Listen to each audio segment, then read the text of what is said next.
Hello दोस्तों। तो कैसे हैं आप लोग? उम्मीद करता हूँ अच्छे होंगे। तो अभी तक भूत टांगड़ी पार्ट 2 में आपने सुना कि कुंजू दादा के मित्र ने पूरे गांव वालों को संदेशा भिजवाया कि शाम को इकट्ठा होना है, क्योंकि उन्हें बताना था कि गांव में कुछ बहुत बड़ा अनहोनी होने वाला है। तो गांव के सभी लोग आते हैं उनके, और कुंजू दादा के मित्र ने सबको बताया और गांव वाले ने सुना, और फिर वो शाम को चले गए। इधर कुंजू दादा के मित्र ने कुंजू दादा से कहा कि आज मुर्गा बनाओ। तो कुंजू दादा मुर्गा बनाने चले जाते हैं। अब आगे इधर शाम ढलने को आई थी और अब रात का आगमन के साथ गहरी होने को आई थी। इधर मैं महुआ की उतारी हुई बढ़िया देसी दवाई का इंतजाम कर लिया था और मुर्गा भी तैयार था।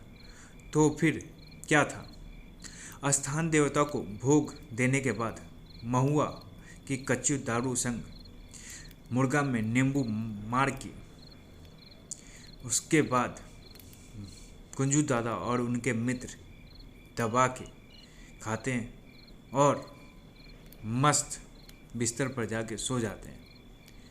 इधर रात कब बीतती है इनको पता ही नहीं चलता। जब कुंजू दादा का नींद सुबह सुबह खुलता है तो वो अपने बगल वाले खाट को देखते हैं, तो वहाँ पे उनके मित्र नहीं दिखाई देते। तो कुंजू दादा सोचते हैं कि शायद वो हमसे पहले उठ गए हैं, इसीलिए वो यहाँ पे नहीं। तो वो कुंजू दादा थोड़ा सा शर्मिंदगी महसूस करते हैं, क्योंकि वो उनके मेहमान थे। और फिर कुंजू दादा झटपट से भाग लेते हैं।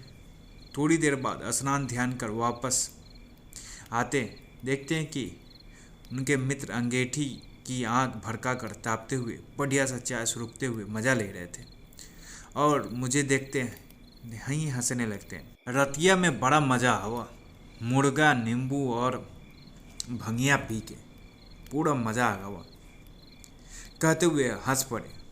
थोड़ा सा मैं लजा के रह गया और उनके सामने आंख झुक गई।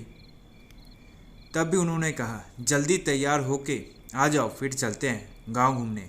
आज सूरज नारायण बहुत प्रसन्न है, खूब खुल के आए, उनका मूड ना बिगाड़े, इसके लिए पहले निकल लिया जाए। कहते हुए मेरी ओर देखने लगे। मैं हाँ हूँ करता हुआ जल्दी से कमरे के अंदर गया और तैयार होकर उल्टे पांव वापस आ गया और मित्र जी से बोला, कुछ नहीं, थोड़ा आँख लग गई थी तो फिर चले अब। मेरे कहने के साथ ही हम लोग घर से बाहर निकल गए। बाहर गली में खूब बरखा लगने के बाद आज भी पानी रिस रिस के बह रहा था। हम लोग बचते बचाते हुए संतुलन बनाकर चल रहे थे। आज धूप भी अलसाई हुई सी थी और पुरवैया ठंडी ठंडी बह रहा था, लेकिन पानी के रुकने से राहत थी। धूप बादल के संग आंख मिचौली कर रही थी। ऐसे में मैं और मित्र जी बाहर गली मोहल्ले का नज़ारा करते हुए चल रहे थे। रास्ते में जो मिलता वही मित्र जी को देख पाए लागी भगत जी कहते हुए बड़े अदब से उनके सामने झुक जाता था। मित्र जी गांव के लोगों का अभिवादन स्वीकार करते हुए पैदल चलते हुए गांव के बाहर वाली गली में आ गए। तभी मित्र जी एक जगह रुककर इधर उधर देखने लगे। उन्हें असमंजस जैसा भाव लिए हुए उन्हें देख रहा था। इसके कुछ ही पल बाद वो मेरी ओर देखें और मुस्कुरा पड़े। फिर उन्होंने मेरी आगे आगे चलने का इशारा किया और इसी के साथ हम चल पड़े। अब मैं आगे आगे था और मित्र जी मेरे पीछे पीछे चल रहे थे। देर तक चलते रहने के बाद हम गांव के खेत खार वाले हिस्से को पार करते हुए गांव की सीमा के बाहर वाले नाले के मुहाने पर थे। यहीं पर गांव का शमशान घाट भी स्थित था। यहीं से आगे नाले के दूसरे किनारे से सराई का घनघोर जंगल शुरू हो जाता। इस वक्त मैं नदी के उस पार जंगल को देख रहा था। आखिर जंगल ही तो हमारे रोजी रोटी का महत्वपूर्ण साधन है। थोड़ी देर इधर उधर देखने के बाद जब मैं पीछे मुड़कर मित्र जी की ओर देखता हूँ तो वो चीता जलाने वाले चबूतरे पे बैठे हुए थे और विचार मगन में नील थे। मैं उन्हें देखते ही रह गया। थोड़ी देर बाद वो मेरी ओर देखते हुए मुझे अपने करीब बुलाए। जैसे उनका इशारा मिला, मैं तत्काल उनके पास जाकर सामने ही खड़ा हो गया। मैं कुछ कहता कि उन्होंने मुझसे कहा, वो दिन रतिया जो आँख का गोला ऊपर नीचे होत देखे रहे ना, वो क्रिया यहीं कहीं से किया गया था। वो एक मसान जगाने की क्रिया थी, समझो। इस तरह की मौलिक शक्तियों का परिमार्जन भूत डामर तंत्र के अंतर्गत साधन कर जागृत किया जाता है। कहते हुए खामोश हो गए और कुछ सोचते हुए मुझे गंभीर स्वर में बोले, आवे वाले अमावस्या के दिन यहाँ पर दूर से निगरानी जमानी पड़ेगी। इसके लिए तुम लोग तैयार रहना, और बन पड़ेगा तो मैं भी आ जाऊँगा। कहते हुए मित्र जी मेरी ओर देखने लगे। मैं उनकी ओर सम्मान भाव से देख रहा था। हाँ, पर मैंने मन में कई सवाल थे, लेकिन जवाब क्या, वो सारे जवाब मित्र जी के पास थे, ऐसा मेरा विश्वास था। लेकिन उसे पा लेना आसान साथ तो बिल्कुल भी नहीं था। हाँ, पर एक प्रतिज्ञा तो जरूर थी। कुछ देर बाद हम लोग वापस हो गए। मित्र जी ने शाम को गांव के सरपंच सहित कुछ खास लोगों बुलाया और उन्हें कुछ सावधानियां समझाने लगे, जैसे निगरानी लगाना है, और बहुत सारे सावधानियां उन्होंने बताए। और आप आसपास होने वाली ऐसी वैसी घटनाओं को देखने, और इसमें कोई जैसा समझ ना समझ आने वाली बात होती तो उन्हें तत्काल ही खबर भेजने का, ताकि वो ऐसे हालात में समय पर उपस्थित हो जावे। उन्होंने हम सभी को सचेत किया। फिर वो मुझे लेकर घर पर आ गए। घर पहुंचते ही मैंने बढ़िया गुड़ वाली काली मिर्च सोंढ कूट कर चाय बनाई और फिर दोनों आग के पास ही चुस्कियाँ लेकर पीने लगे। चाय पीने के बाद ऐसा लगा जैसे सारी थकान उतर गई हो। मित्र जी और मैं रात को खाने पीने और आपसी बातचीत करते हुए हम लोग कब नींद के हवाले हुए पता ही नहीं चला। फिर आज सुबह सुबह मित्र जी को अपने गांव जाना भी था, सो हमेशा की तरह दम सुबह सुबह उठकर चाय पानी तैयार किया।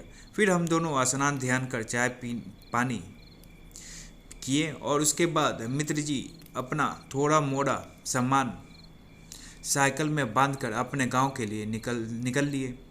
मैं उन्हें छोड़ने के लिए गांव के सरहद तक गया। फिर मित्र जी को भारी मन से विदा कर वापस आकर अपने काम धंधे में लग गया।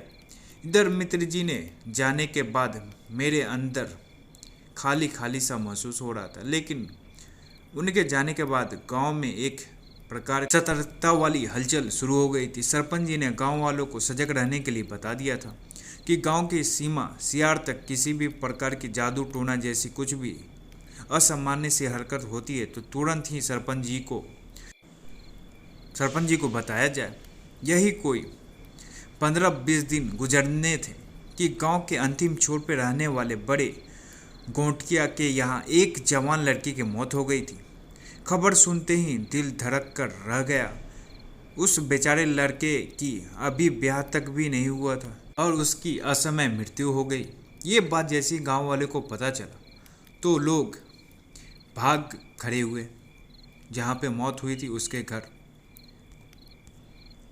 कुंजू दादा वो जो मित्र जी बता के गए थे वो सब जरूर देखे के बाद थोड़ा ध्यान धरियो, कहते हुए वो मुझे देखने लगा। मैंने एक पल उसकी ओर देखने के बाद अपना सिर सहमति के लिए हिला दिया।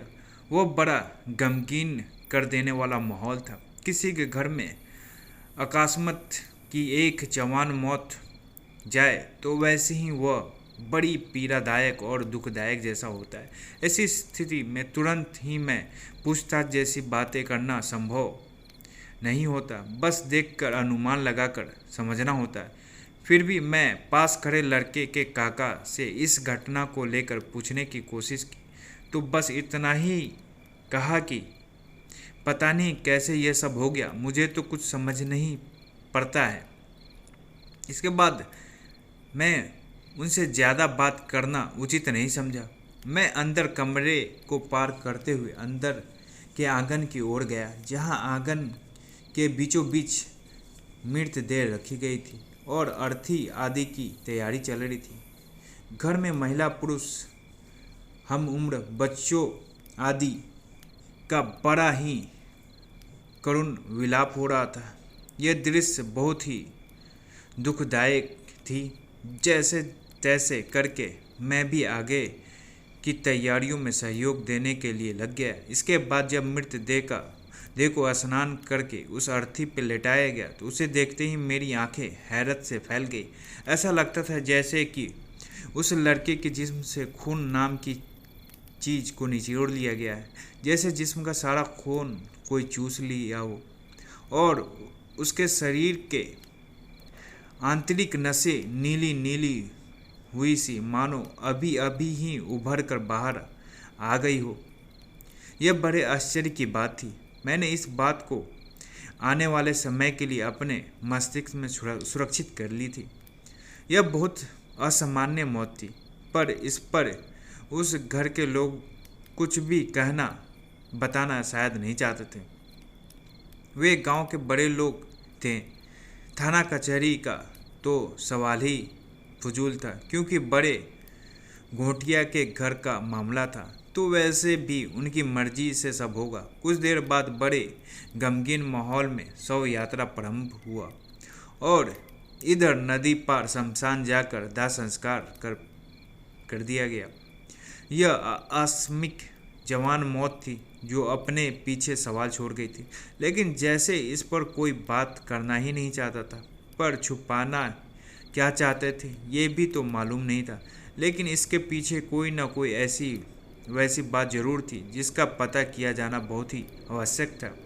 शमशान में दाह संस्कार क्रिया निपटा कर हम सभी लोग मृतक के परिवार के संग वापस उनके घर आए और बड़े गुटिया के से यथा भाव संवेदना व्यक्त कर अपनी अपनी विदा हुए। चलते हुए सरपंच जी ने मुझसे कहा, कुंजू दादा, लगता है बड़े गोटिया कुछ छुपा रहे हैं। वे असल बात को बताना नहीं चाह रहे, लेकिन इस जवान मौत बात के पीछे कोई ना कोई बात जरूर है। वो कह ही रहे थे। मैंने उन्हें एक खास इशारा किया तो वो समझ गए और मैंने तभी तपाक से कहा, हाँ सरपंच जी, वो बड़े गोटिया ही समझे भाई, बड़े लोग की बड़ी बात। कहते हुए मैंने अपने कंधे उचक सा दिया। सरपंच जी ने हाँ भाई कहते हुए एक गहरी सांस छोड़ा और इसी के साथ बात खत्म हो गई और हम लोग हल्की फुल्की बातें करते हुए निकल गए। इधर शाम होते ही सरपंच जी का बुलावा आ गया। मैं जैसे प्रतीक्षा ही कर रहा था। रास्ते में हमारी बातचीत छूट गई थी। मैं सीधे उनके घर की ओर निकल गया। जब मैं सरपंच जी के घर पहुंचा तो घर के बड़े से आंगन में जलते हुए अलावा के चारों ओर आग तापते सरपंच जी के साथ 4 लोग और बैठे थे और पहुंचते ही सबसे राम राम हुआ और मैं सरपंच जी के बगल में ही चटाई में बैठ गया।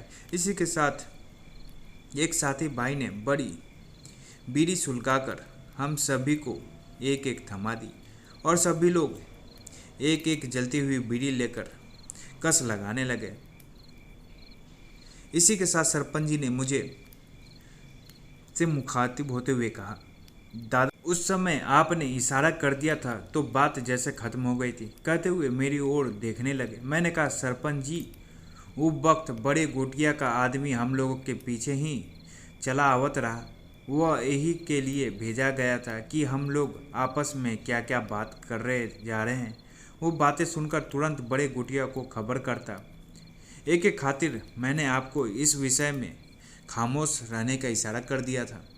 कहते हुए मैंने बारी बारी से सभी की ओर देखा तो सरपंच जी हंस पड़े और बोले, अरे ये कोनो बड़े गोटिया के आदमी ना हुए जो काहे का खौफ खाओ। उनकी इस बात पर मैं भी हंस पड़ा। फिर कुछ पल बाद मैंने उन सब की ओर देखते हुए मैंने कहा, ऐसे लगे कि देह के खून नाम का चीज न हुए और देह की नीली नीली नसें बाहर आए का होए। ये कोनो सामान्य जैसी मौत न रहे। कोई चाहे जो कहे, पर मुझे तो बहुत रहस्यपूर्ण लगे। पता लगाए के पड़ी। मेरी बात को सभी लोग बड़ी ही गंभीरता से सुन रहे थे। थोड़ी ही देर बाद सरपंच जी बोले, कोनो तंत्र मंत्र करे के है का दादा? कहते हुए मेरी ओर देखने लगे तो मेरी आंखों के सामने उस रात ऊंचे नीचे कर हवा में तैरते हुए गोले गुजर गए।